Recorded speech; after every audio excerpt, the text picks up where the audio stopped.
Welcome to Britt Ridgway's Learning for Life. This is part 7, lesson 7 of learning a tune from scratch using the tune She'll Be Coming Around the Mountain. And we have covered so much. Sometimes people just stumble on these lessons. If you just stumbled upon this lesson and just happen to find it, I'd recommend you not take it. I'd recommend that you go back and find lesson 1. The way to do that is go below the video where it says Britt Ridgway's Learning for Life. Click on that.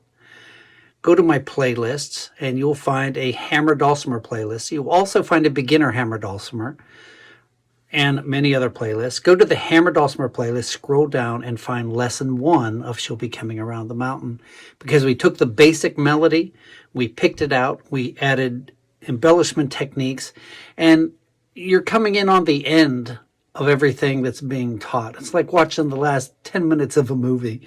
And so I want you to go back to the beginning, if you will.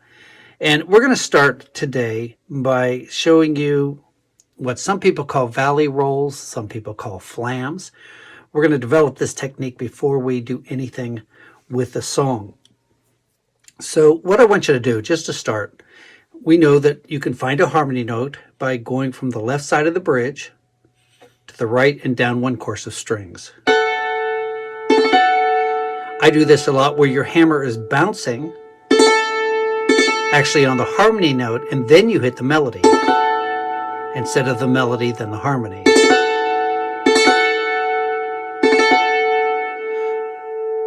So you don't want, when you do this little bounce, you don't want the hammer to die on the strings. You don't want this to happen. You can hear how it starts to zing. You don't want that. You want to lift the hammer.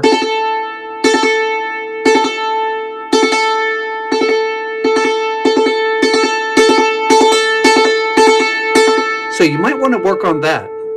Make sure you can do that. And now what we're going to do is we're going to bounce it across. If you take your finger and you put it on this A, move your finger to the right, you're going to feel your finger go down and pick up on another string. It's picking up on this D. So what you're doing is you're bouncing it,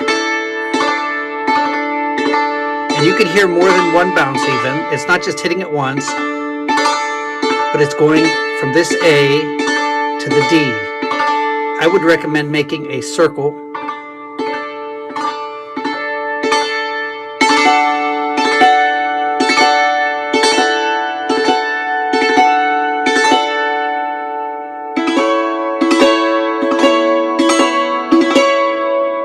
And we're going to add one more note to this.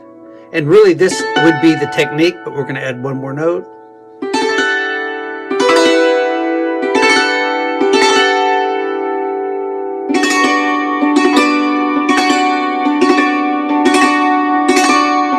So you're actually playing 4 notes.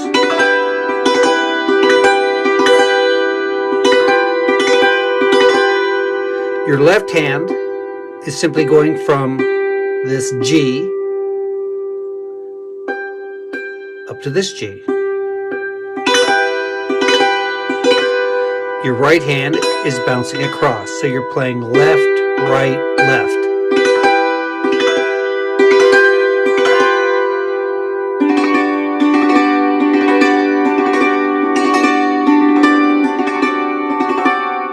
So you want to work on that. You might want to stop right here and get that down. And then when you come back, we'll continue on with the lesson. I do want to thank my patrons for making these lessons possible. It's only because of the patrons these lessons are free at all.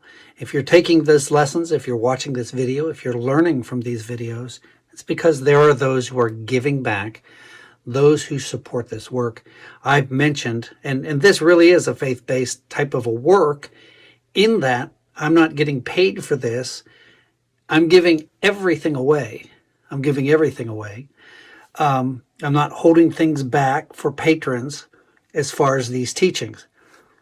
Everybody, whether you pay a penny or not, or give back or not, you're still getting everything free. So it's a little different idea and philosophy from what many people do with their patron. What you do get as a patron And you get things depending on different levels, but at the entry level, you get a sticker that says Brett Ridgway's Learning for Life. It actually says I support traditional music, Brett Ridgway's Learning for Life. And then you also are invited to a monthly live stream workshop every single month. Many of these workshops I charge for to other people, but as a patron, you get that free even at the entry level. And above that, there are other perks and things that you could get.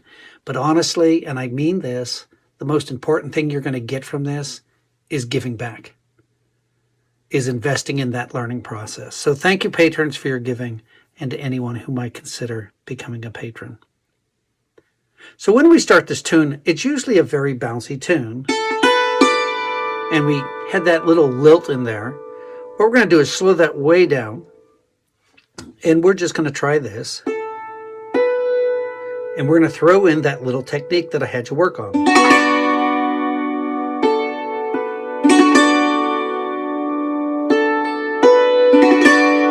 Now, we're going to use those same notes and come back down.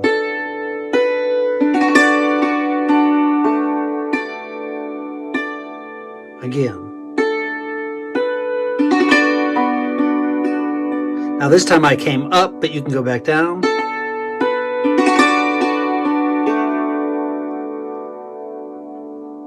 Using the same exact notes. Or you can, instead of descending, you could ascend.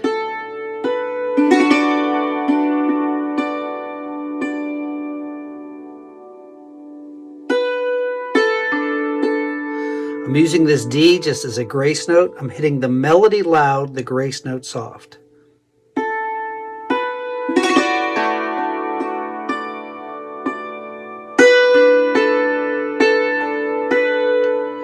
Back to that same technique. You could actually come down and catch this low D. One more time.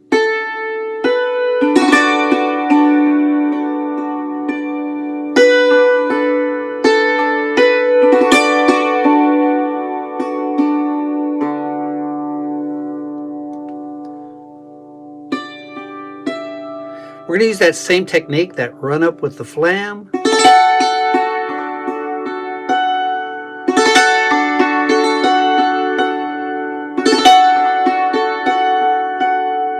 From the beginning.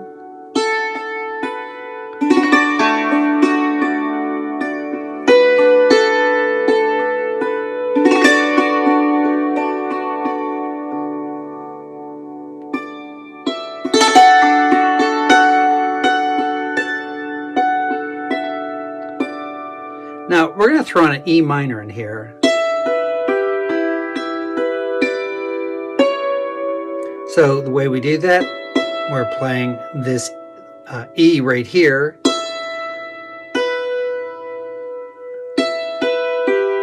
The E, the B, G, and the E on the bass bridge.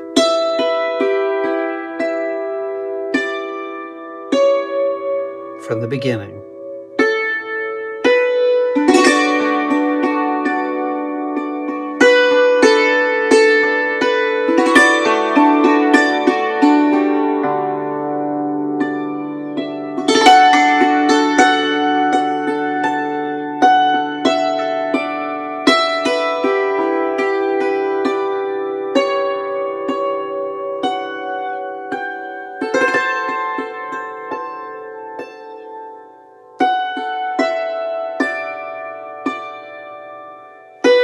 Did a triangle here.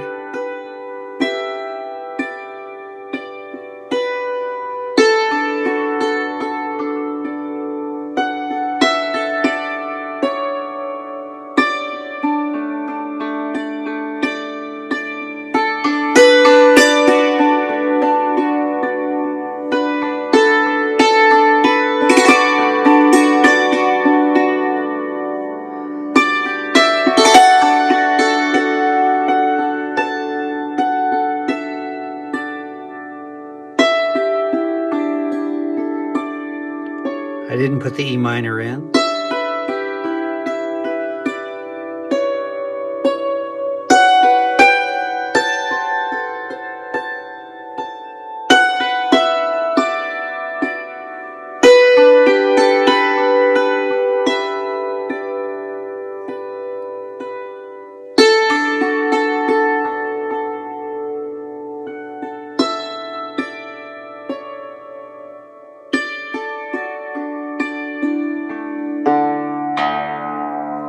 Now, I didn't put the E minor in.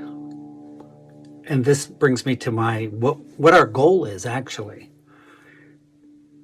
When you're thinking about what you're doing, when you think, okay, I'm going to do this, I'm going to do that, it tends to be very mechanical.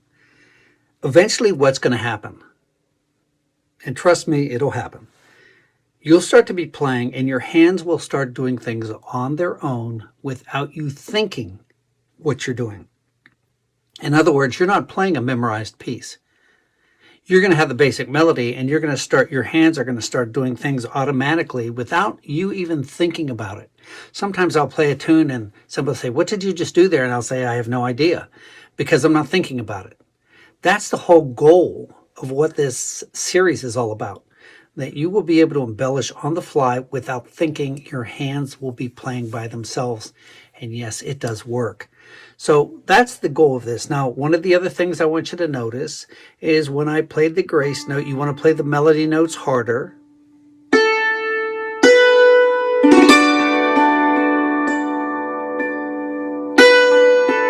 Very softly on the stage.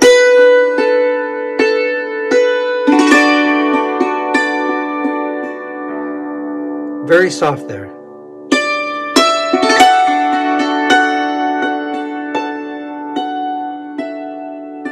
Now, if you notice, I'm playing the melody soft here.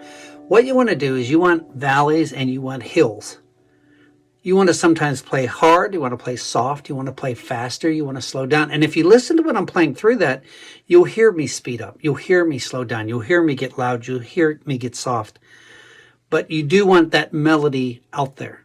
Sometimes people make things so complicated.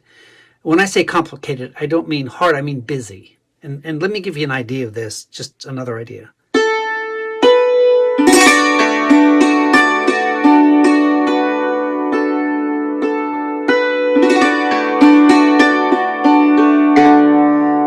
To me, that was busy. I filled in every space I could fill in. Listen to the difference.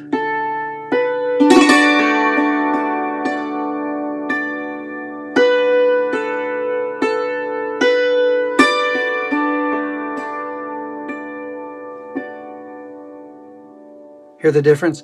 You're not filling in everything. Now, again, if you're playing it through 10 times, you can do that. You can, mix it up. That's what you want to do. But next week, you're going to have a practice track. Here's my recommendation for your practice track. Take each lesson, lesson 1, lesson 2.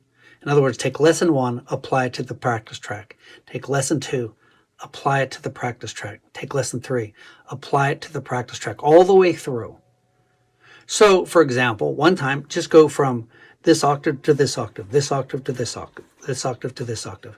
Another time through, try to change up your rhythmic embellishment. Each time, try to do it different. It'll be a lot of thinking.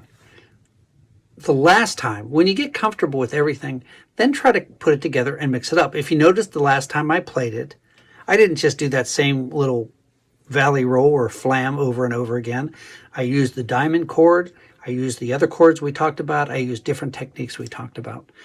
So the last time through, and when I say the last time through, I just mean once you get everything else comfortable, try to mix it up and try to play it different each way.